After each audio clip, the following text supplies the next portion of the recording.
طبق نقشه چاره‌بینی‌های مقامات اجرایی حاکم دولتی شهر خوجند در گیمنازیای رقم 4 و کوثر شهر با اشتراک خوانندگان و والدین مؤسسه یارمارکه فروش لباس‌های مکتبی استحصال وطنی برگزار گردید.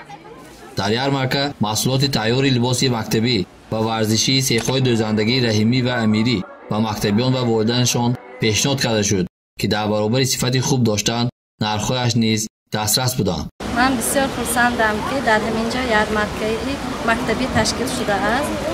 من همین از یارمارکه آمده همین چیزها رو گرفته ایستادم. لباس‌ها بسیار هم زیبا میباشد. یارمارکه لباس‌های خوانندگان بوده است. ما آمده با فرزندم لباس مکتبی را گرفتم. نرخ‌ها خیلی ارزان بوده است. لباس‌ها با صفت دختگی.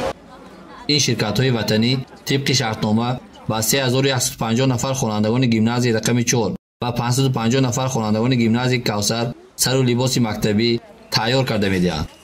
طوری که ذکر شد، استحصال لباس مکتبی یکی از بخش‌های مهم صنعتی دوزندگی بوده. رشد با صورت آن و تأسیس جای‌های نوی کاری و زیاد نمودن حجم استحصال محصولات رقابت‌پذیر واردات و کننده تکانی جدی می‌بخشد.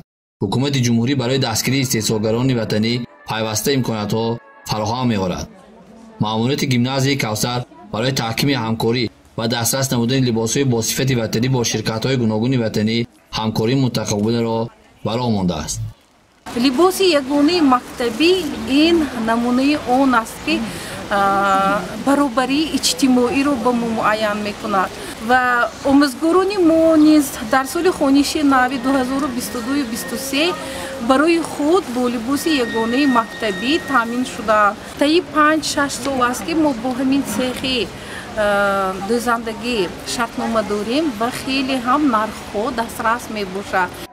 جایز به ذکر است که همساله از جانب شرکت‌های وطنی طبق شرطنامه موافق شده و خوانندگان یتیم و کمبزاعت سر لباس مکتبی رایگان تقسیم کرده می شود. سال جاری 100 نفر خوانندگان گیمنازی رقم 4 از چنین امتیازات برخوردار گردیدند.